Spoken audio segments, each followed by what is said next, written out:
abli abdi tang abdi Yarod kajata Ilong kabukli kajingsu Na jenjar mi belah Yenang mungan long di Tani mela benda Ibu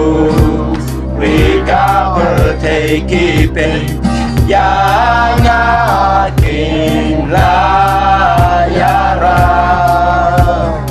Ibu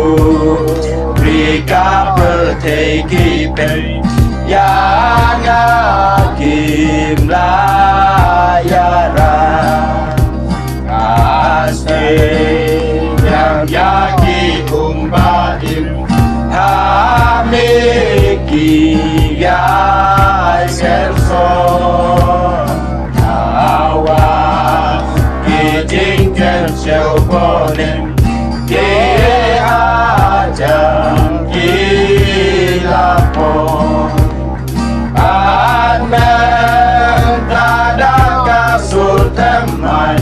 Bandri wajah ngalau Uro yuk leba ulai Kajing penun nyanya Uro yuk leba ulai Kajing penun nyanya Kutrai namar ikus lagi isi dongki babe yang syami bande bandri adon kabenta aboneng angam baju